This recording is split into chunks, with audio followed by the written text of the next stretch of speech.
आइए आज सुनते हैं चैत्र नवरात्रि अष्टमी तिथि के दिन महागौरी माता की कथा। चैत्र नवरात्रि के अष्टमी तिथि के दिन माता महागौरी का पूजन किया जाता है। तो माता महागौरी को प्रसन्न करने के लिए इनका जल से अभिषेक करे, पंचामृत से अभिषेक करे, माता को शुद्ध गंगा जल से उनका अभिषेक करे। महागौरी माता को सफेद वस्त्र अति प्रिय है, तो सफेद वस्त्र माता को चढ़ाए, या माता जगदम्बा को आप लाल वस्त्र अर्पित कर सकते हैं। उसके बाद फिर माता को अक्षत, चंदन, पुष्पों की माला अर्पित करे। महाअष्टमी तिथि के दिन इस दिन विशेष प्रकार से माता का श्रृंगार किया जाता है और अनेक प्रकार के फल, 56 प्रकार के भोग भी माता को अर्पित की जाती है। तो इस दिन माता को हल्दी, चंदन, कुमकुम माता महागौरी को अर्पित करे। महिलाएं माता महागौरी को सिंदूर चढ़ाए और पुरुष माता महागौरी को चंदन अर्पित करे।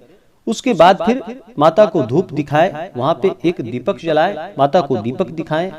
उसके बाद फिर माता को अनेक प्रकार का नैवेद्य अपने श्रद्धा और सामर्थ्य के अनुसार अर्पित करें। इस दिन चाहे तो आप दूध से बने हुए मिठाई का माता को भोग लगा सकते हैं। अगर घर में बनाकर लगाते हैं माता को तो बड़ी अच्छी बात है। अगर घर पे नहीं बना पाते हैं, अगर बाहर से लेकर के आप आते हैं तो गंगा जल छिड़क करके और फिर माता को भोग लगाना चाहिए। अनेक प्रकार के ऋतु फल, केला माता को भोग लगानी चाहिए। माता को इस दिन नारियल अवश्य ही चढ़ाना चाहिए और फिर नारियल का जल माता को अर्पित किया जाता है। तो बहुत से जगहों पर अगर अष्टमी तिथि को नारियल फोड़ते होंगे तो अष्टमी तिथि को फोड़ेंगे, नहीं तो अगर नौमी तिथि को नारियल फोड़ते होंगे तो नौमी तिथि को भी आप फोड़ सकते हैं। माता को नारियल का जल अर्पित किया जाता है। जहाँ तक हो सके माता को अनेक प्रकार का नैवेद्य, 56 प्रकार के आप भोग माता को अर्पित कर सकते हैं। अपने श्रद्धा और सामर्थ्य के अनुसार अवश्य ही माता को अनेक प्रकार के नैवेद्य, पूरे पकवान आदि का माता को भोग लगाना चाहिए। इस दिन आप हलवे का भी माता को भोग लगाएं। काले चने का इस दिन माता को भोग लगा सकते हैं। जहां तक हो सके माता को अनेक प्रकार का नैवेद्य अर्पित करनी चाहिए। उसके बाद फिर नैवेद्य के बाद जल से माता की आचमनी करानी चाहिए। उसके बाद माता को द्रव्य और दक्षिणा अर्पित करे अपने श्रद्धा और सामर्थ्य के अनुसार। उसके बाद माता को पुंगी फल और तांबूल अर्पित करे, लौंग इलायची के साथ में। पुंगी फल यानी कि सुपारी को पुंगी फल कहा जाता है और तांबूल यानी कि पान पत्र माता को अर्पित करे, साथ में लौंग इलायची के साथ। उसके बाद फिर दुर्गा चालीसा आदि का पाठ करे, श्री सप्तश्लोकी दुर्गा का पाठ करे, दुर्गा सप्तशती का पाठ करे या इन सब का श्रवण करे। इससे लाभ की प्राप्ति होती है। इस दिन माता के मंत्रों का जप करना चाहिए। इस दिन ओम सर्व मांगल्य मांगल्ये शिवे सर्वार्थ साधिके शरण्ये त्र्यंबके गौरी नारायणी नमोस्तुते। इससे माता अति प्रसन्न होती हैं और अपने भक्तों को मनोवांछित फलों को प्रदान करती हैं।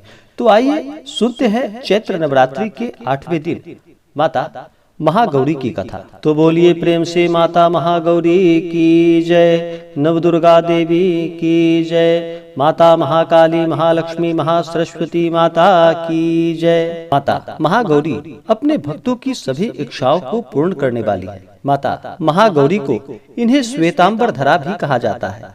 इनकी 4 भुजाएं हैं और इनका वाहन भी वृषभ है, इसलिए वृषारूढ़ा भी इन्हें कहा जाता है। इनके ऊपर वाले दाहिने हाथ अभय मुद्रा में है तथा नीचे वाले हाथ त्रिशूल धारण किया हुआ है।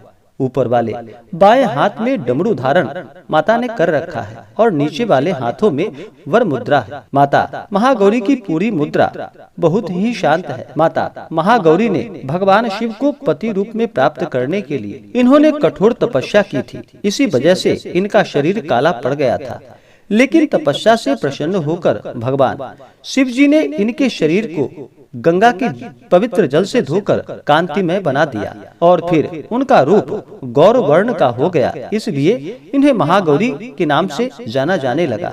ये अमोघ फलदायिनी है और इनकी पूजा से भक्तों के सभी प्रकार के कष्ट दुख दूर हो जाते हैं और पूर्व संचित पाप भी नष्ट हो जाते हैं। माता महागौरी का पूजन, अर्चन, उपासना, आराधना बड़ा ही कल्याणकारी माना गया है। इनकी कृपा से अलौकिक सिद्धियों की प्राप्ति होती है और माता अपने सभी भक्तों की इच्छाओं को पूर्ण करती है।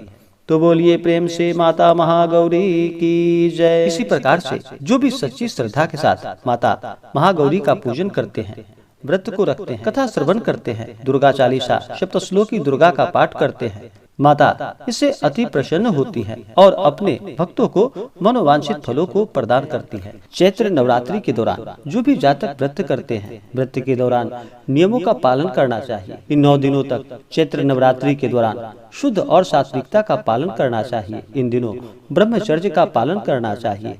किसी के ऊपर बिल्कुल भी क्रोध नहीं करनी चाहिए। अपने मन में किसी के प्रति ईर्ष्या या द्वेष का भाव नहीं लाना चाहिए। अपने से बड़ों का सदा ही आदर और सम्मान करना चाहिए।